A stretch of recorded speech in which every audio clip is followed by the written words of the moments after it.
So hello student, स्वागत है आपका फिर से एक नई क्लास में। इस क्लास में हम देखते हैं प्रबलता यानी कि एपिस्टेसिस क्या होता है, एंड इसके बाद हम देखेंगे पूरक यानी कि सप्लीमेंट्री जीन्स एंड संपूरक जीन यानी कि कॉम्प्लीमेंट्री जीन। तो तीन बाकी बच गए थे, तो इसके लिए मैंने सेकंड पार्ट ये बनाया है। तो इस सेकंड पार्ट में इसको कवर कर लेते हैं, ठीक है। तो दोस्तों, अगर आपको कहा जाए कि प्रबलता को समझाइए ना, क्वेश्चन है प्रबलता को समझाइए, डिस्क्राइब एपिस्टेसिस, तो आपको यहाँ पर प्रबलता को इस प्रकार समझाना है। देखिए ध्यान से, अगर आपको मैं प्रबलता को सामान्य भाषा में समझाऊं तो कैसे कह सकता हूँ। देखिए, अगर दो व्यक्ति है, अब दो व्यक्ति हैं, उसमें एक व्यक्ति क्या करता है, दूसरे व्यक्ति का रास्ता को रोकता है। अब जो रास्ता रोक रहा है तो उसके अंदर मतलब इतनी ताकत होगी तो अपन कह सकते हैं वो प्रबल आदमी है। और जो रुक गया है ना, जिसका छुपा दिया गया है या रोका गया है, तो उसको अपन कह सकते हैं दुर्बल, है ना, ये भी कह सकते हैं या अप्रबल भी कह सकते हैं। तो इसी के बेस पर आपको समझाता हूँ, समझिए ध्यान से। प्रबलता यानी कि एपिस्टेसिस एक ग्रीक शब्द है जिसका अर्थ होता है ऊपर खड़ा हुआ। जिसका अर्थ क्या होता है एपिस्टेसिस का? ऊपर खड़ा हुआ, एक ग्रीक शब्द है, ठीक है। अब देखिए, एक जीन दूसरे जीन के प्रभाव को, देखिए एक जीन होगा वो दूसरे जीन के प्रभाव को, मैंने अभी आपको दो लोगों के एग्जाम्पल लेके बताया, ठीक है। मतलब दो जीन होंगे इसमें, जबकि दोनों भिन्न भिन्न युग्म विकल्पी के सदस्य हो, उसको छिपा देता है। यानी कि एक जीन दूसरे जीन के प्रभाव को छिपा देता है, ठीक है। यानी कि ये दोनों भिन्न भिन्न युग्म विकल्पी के हैं, फिर भी वो क्या करता है, एक जीन दूसरे जीन के जो प्रभाव होता है उसको छुपा देता है, ठीक है। अथवा एक भिन्न विस्थल का जीन होगा, वो दूसरे विस्थल के जीन की अभिव्यक्ति को रोक देता है। अब जो रोकने वाला होगा उसको तो हम कहेंगे प्रबल जीन, भाई क्या कहेंगे, इसको प्रबल जीन कहते हैं।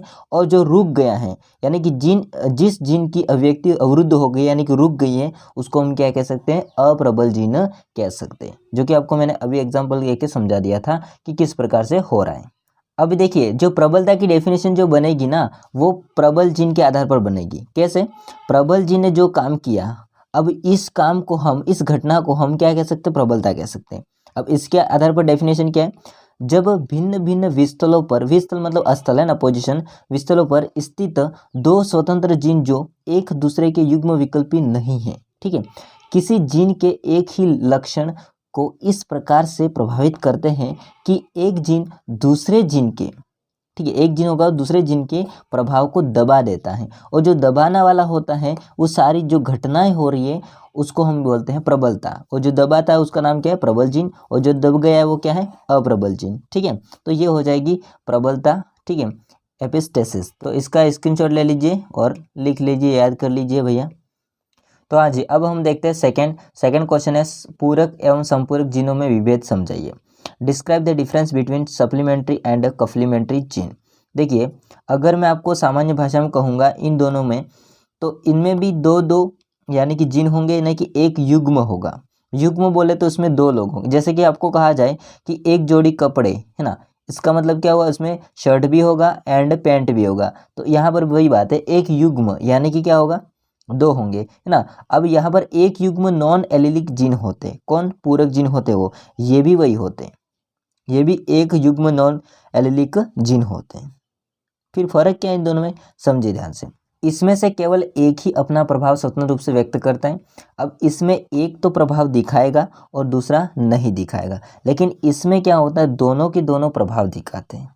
तो इसकी डेफिनेशन को पढ़िए, ये एक युग्म नॉन एलिलिक जीन होते हैं जो दोनों स्वतंत्र रूप से सामान्यतः फिनोटाइपिक प्रभाव व्यक्त करते हैं।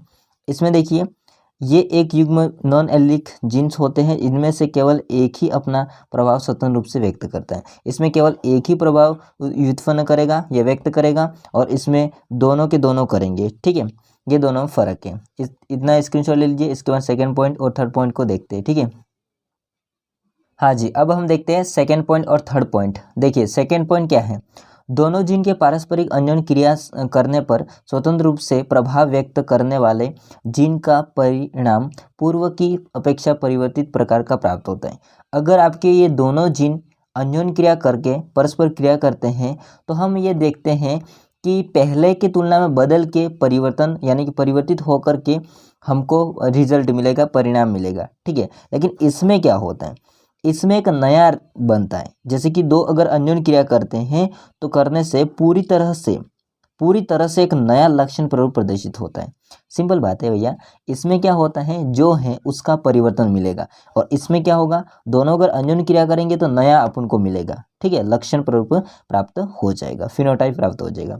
और थर्ड पॉइंट ये है कि F2 संतति का अनुपात 9:3:4 प्राप्त होता है सप्लीमेंट्री में, और कप्लीमेंट्री में क्या होगा, F2 संतति का अनुपात 9:7 प्राप्त होता है।